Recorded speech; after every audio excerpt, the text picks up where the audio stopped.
আলাইকুম।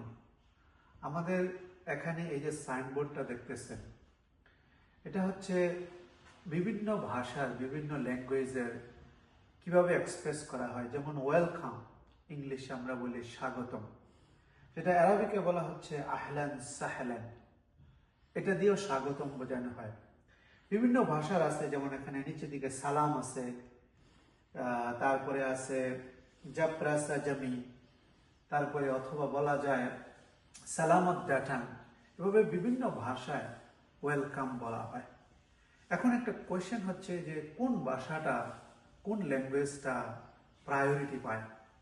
আল্লাহ সুবহানাহু ওয়া তাআলা আল কোরআনে বলেছেন, ওমিন আয়াতিহি খালকুস সামাওয়াতি ওয়াল আরদি ওয়া ইখতিলাফু আলসিনাতিকুম, আমি আকাশ এবং জমিন সৃষ্টি করেছি, তারপরে ওয়াক্তিলাফু আলসিনাতিকুম, ল্যাঙ্গুয়েজের ভেরিয়েশন, ডাইভারজেন্স ইন ল্যাঙ্গুয়েজেস, বিভিন্ন ভাষা আমি ক্রিয়েট করেছি।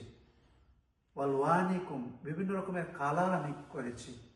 ইন্না ফি যালিকা লাআয়াতিল লিল আলিমিন, যারা আলেম, যারা বিজ্ঞ, those who have sound knowledge, তাদের জন্য এটা একটা লেসন যে কেন আমি এই ডাইভারজেন্স ক্রিয়েট করলাম। আল্লাহ বলে নাই যে আমি এই ভাষার উপর আরেক ভাষাকে প্রায়োরিটি দিয়েছি, অগ্রাধিকার দিয়েছি, বরং আল্লাহ বলেছেন আমি বিভিন্ন ভাষা ক্রিয়েট করেছি, এটা আলেমদের জন্য শিক্ষণীয় আছে।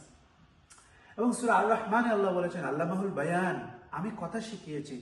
কেউ ইংলিশে বলে, কেউ ভাষাতে বলে, কেউ আরবিকে বলে, কেউ বাংলাতে কথা বলে, কেউ ফার্সিতে কথা বলে। সবগুলো ল্যাঙ্গুয়েজ, সবগুলো ভাষার ইসলামের মর্যাদা আল্লাহর কাছে সমান এবং আল্লাহ ক্রিয়েট করেছেন।